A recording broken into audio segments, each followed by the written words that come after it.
आज हम राम को ढूंढने के लिए मंदिर में जाते हैं।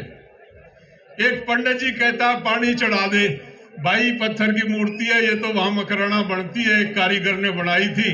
बोला मैंने इसमें प्राण प्रतिष्ठा कर दी। भाई तेरा बाबू मरा, तने उसको ही प्राण प्रतिष्ठा क्यों नहीं करी? अपनी माँ की क्यों नहीं करी? अपने रिश्तेदारों की क्यों नहीं करी? अगर ऐसा ही प्राण प्रतिष्ठा करने वाला था, वो हमको बेवकूफ बनाता और कुआड़ी लेके उस सिस्टम को खत्म करने के लिए खड़ा हुआ था। उसी जाट महासभा के आंदोलन का ये नतीजा था। चौधरी छोटूराम पूरे राजस्थान का उन्होंने दौरा किया, वो सर्वे सर्वा थे उस टाइम जाट महासभा के। उन्होंने दो बात कही हर मीटिंग में। चौधरी छोटूराम कहते थे दुश्मन पहचानो, बोलना सीखो और दुश्मन पहचानो। बोलना तो सीख गया हमारा नौजवान, एक बात तो मान ली चौधरी छोटूराम की कि बोलना सीख गया, लेकिन दुश्मन नहीं पहचान पाए हम।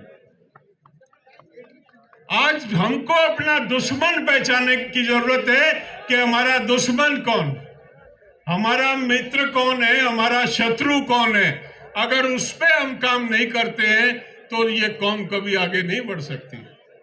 आज जिस तरह का राजनीतिक माहौल है, हमारी कौम को बखेरा जा रहा, हमारे नौजवान को गुमराह किया जा रहा, हमको उधर ले जाया जा रहा जो हमारी नस्ल, जो हमारा डीएनए नहीं है, उस गली में हमको घुसाया जा रहा। जाट, बहुत से लोग आज कहते हैं आज अगर आपको हिंदू बनना है तो एक दल विशेष का मेंबर बनना पड़ेगा। अगर आप दल विशेष के मेंबर नहीं है तो आप हिंदू नहीं रह सकते। भाई क्यों नहीं रह सकते? कौन हमको सर्टिफिकेट देगा कि हम हिंदू हैं या नहीं है? हम हिंदू थे, हम हिंदू हैं, हम हिंदू रहेंगे, कोई हमारे हक को छीन नहीं सकता। राम की बात करते हैं, हमसे सवाल करते हैं, हमसे बहस करते हैं। हमारा राम सोते राम, जागते राम, बैठते राम, उठते राम। किसान जब खेत जाने के लिए बैलों को खोलता है तो बोलता है ले राम का नाम। जब वो हड़ पे जुआ रखता है तो वो कहता है ले राम का नाम। जब वो गाड़ी के पंजारे बैठता है तो बोलता है ले राम का नाम। जब भी वो कोई शुभ कार्य करता है तो वो कहता है ले राम का नाम। लेकिन वो कभी किसी मंदिर में पानी चढ़ाने नहीं जाता। देखा है अपने बाप दादा को, अपने को, किसी को? ये अंतर आ गया जाट में। हमारे बाप दादा का राम उनके साथ रहता था, उनकी जेब में रहता था, निकाल के अपने से मिल लेते थे। आज हम राम को ढूंढने के लिए मंदिर में जाते हैं। एक पंडित जी कहता है पानी चढ़ा दे, भाई पत्थर की मूर्ति है, ये तो वहां मकराना बनती है, एक कारीगर ने बनाई थी। बोला मैंने इसमें प्राण प्रतिष्ठा कर दी। भाई तेरा बाबू मरा, तने उसको ही प्राण प्रतिष्ठा क्यों नहीं करी? अपनी माँ की क्यों नहीं करी? अपने रिश्तेदारों की क्यों नहीं करी? अगर ऐसा ही प्राण प्रतिष्ठा करने वाला था, वो हमको बेवकूफ बनाता। आज से 50 साल पहले किसी गांव के, जाट के गांव में मंदिर नहीं होता था। शिवालय होते थे जोड़ के किनारे। औरतें थोड़ा सा दूध लेके लोटे में पानी में डाल के जाके उस पर चढ़ा देती थी। कोई उसमें पंडित नहीं होता था, कोई ढोंग और पाखंड नहीं होता था। आज हमारे बच्चों को पता ही नहीं है। आज हमारे बच्चे हरिद्वार जाते हैं नंगे पैर, भागे कावड़ उठा के ला रहे हैं। अरे तेरे खेत में कावड़ है, तेरे खेत में गंगा। एक चौधरी हर की पेड़ी पे रोहतक की तरफ मुंह करके पानी दे रहा था। भीड़ इकट्ठी हो गई। भीड़ ने देखा बूढ़ा पागल हो गया। उन्होंने कहा, जब वो रुक गया, भीड़ होगी, मजमा लग गया, तो उन्होंने कहा चौधरी साहब क्या बात थी? कहने लगा मेरे गेहूं है, उनमें पानी दे रहा हूं। कहने लगा खेत कहाँ है आपका? कहने लगा रोहतक है। कहने लगा चौधरी पागल हो गया, 250 किलोमीटर पानी जाएगा। अरे ये सूरज बोला करोड़ों किलोमीटर दूर है, इस बामण का पानी उड़े जा रहा है, तो मेरा रोहतक जाने में क्या लगता? बहुत ही श्रेष्ठ कौम, कर्म प्रधान कौम, जिसने काम किया, जिसने मेहनत का खाया, जो समाज को लेके चलती है, जो किसी का बुरा नहीं चाहती, जो गलत बात में अपने बेटे और भाई के विरोध में खड़ी हो जाती है, जो न्याय के साथ खड़ी होती है, ऐसी श्रेष्ठ कौम है जाट कौम।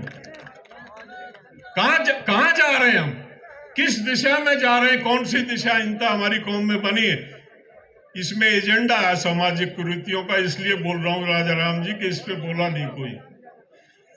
नेता आते हैं, वो अपने नेता, हर आदमी बेचारे की मजबूरी है, वो अपनी पार्टी की बताने लगता। समाज में हमको समाज ठीक होगा तो जाट ठीक होगा, और जाट ही नहीं रहेगा तो फिर करेंगे क्या इस धंधे का। बच्चों को जाट बनाओ भाई, बताओ हम जाट हैं, हम अन्याय से लड़ते हैं, हम पोपर पाखंड में नहीं पड़ते हैं, हम मेहनत करते हैं, हम हर उसके साथ हैं जिसका कोई नहीं है उसके साथ है हम। वो कौम है हमारी, वो जाट है। हमको काम करने की आवश्यकता है, हमको जुड़ने की आवश्यकता, हमको अपने आप को संभालने की आवश्यकता। एक सुबह कह रहे थे, एक विधायक जी पूर्व मंत्री थे, वो कहने लगे अगर नियम अनुसार होगा तो कार्य हो जाएगा।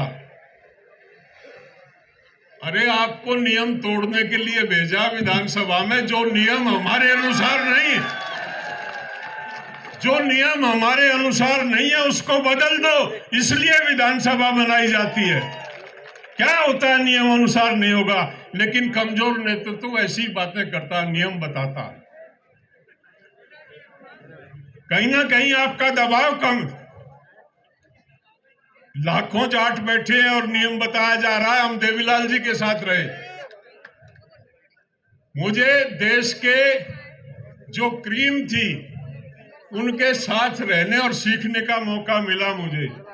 मैं चौधरी चरण सिंह के चरणों में बैठ के मैंने सीखी राजनीति में, 7 साल उनके चरणों में रहा। मैंने कुंभाराम जी के साथ काम किया, मैंने दौलत राम जी के साथ काम किया, मैंने नाथूराम जी के साथ काम किया, मैंने ओड़ा जी के साथ में काम किया, मैंने महेंद्र सिंह टिकैत जी के साथ में काम किया। जो तोफ थी हिंदुस्तान में अपने समय की, मुझे सौभाग्य मिला सबके साथ काम करने का। एक दिन हम एक काम से गए, चौधरी देवीलाल जी के यहाँ बैठे थे, बोला हर्षवर्धन आजा भाई, ये बच्चे आए इस काम के लिए। तो हर्षवर्धन कहने लगा जी ऐसा कोई नियम नहीं है।